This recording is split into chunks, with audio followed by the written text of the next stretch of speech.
يلا 1 2 3 اكشن.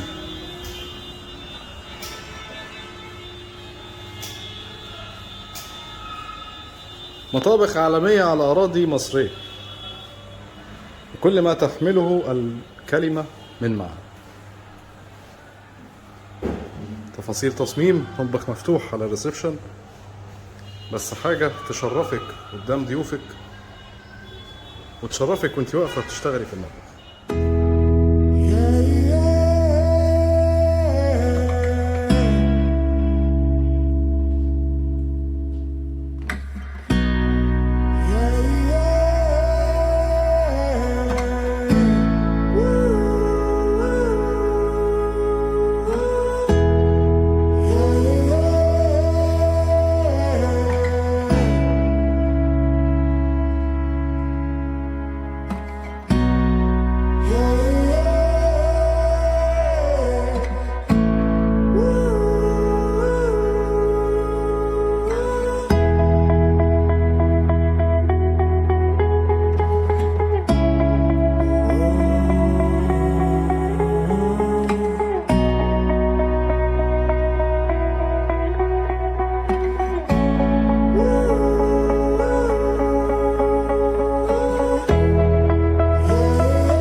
السلام عليكم ورحمة الله وبركاته. المطبخ ده من المطابخ الراقية جدا واللي معمولة بنظام VIP.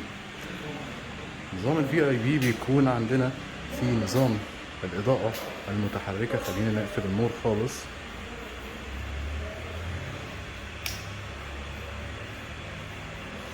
بالشكل الجميل ده تدي شكل ظريف، شكل حضاري وعصري قوي للمطبخ.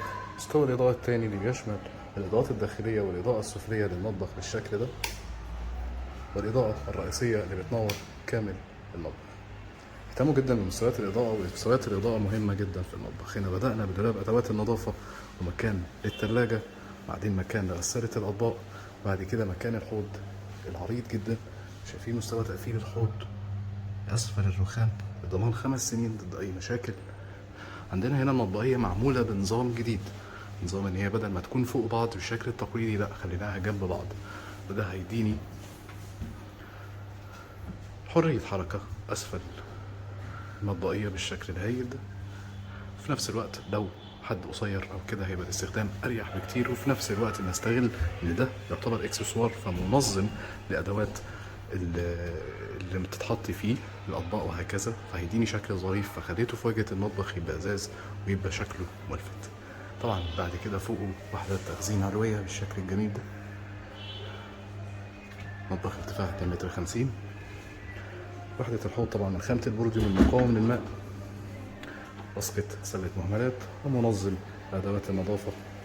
هنا لو حابين نحط فلتر أو حاجة معانا مساحة، ومعانا منظم برضه. بعد كده هنا عندنا مكان ضلفة الأنبوبة مؤقتا حتى دخول الغاز، متوصلة من تحت المطبخ للبوتاجاز. في نظام الفي اي بي برضو عندنا الكورنرات، مساحة الكورنر الضخمة دي بتكون ضلمة شوية، فاحنا ضفنا ركزوا في الفاصل ده لما يفتح الضلفة الكورنر بالكامل ينور بالشكل ده، يبقى عندي راحة في الاستخدام. الكورنر السفلي بس لا، الكورنر كمان العلوي. ركزوا برضو في الفاصل ده، مجرد ما افتح الضلفة سنسور طبعا داخلي عشان انور. خليني اوضح لكم اكتر بالشكل ده. تمام. عندنا برضو ترولي زيوت هنا تفصيل.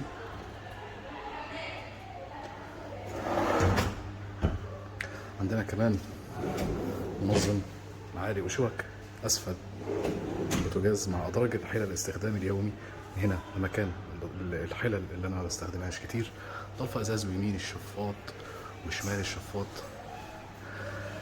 لما بيكون عندي وحدة ادراج هنا وبيكون عندي وحدة ادراج هنا، والشكل هنا هادي والشكل هنا برضو هادي، ولكن انا عامل هنا ادراج داخلية علشان احافظ على نفس الشكل من بره بنفس السيمترية.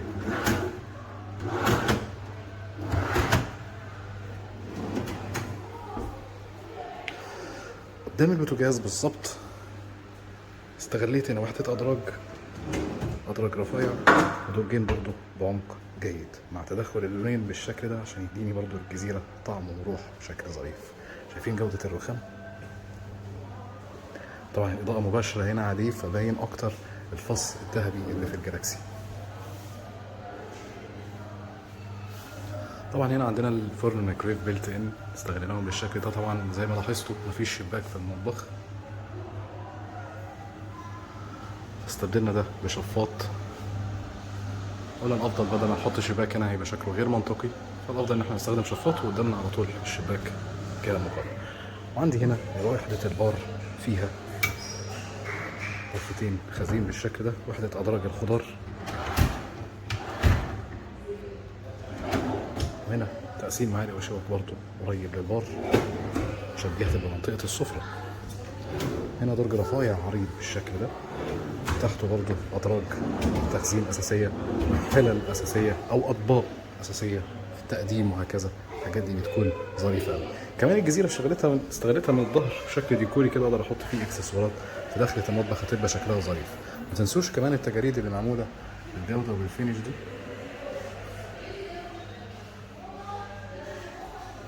عشان تدي طابع مميز أوي للمطبخ. بس كده لأ، عندنا كمان التجاريد بالشكل ده دمجتها برضو بنفس ألوان المطبخ.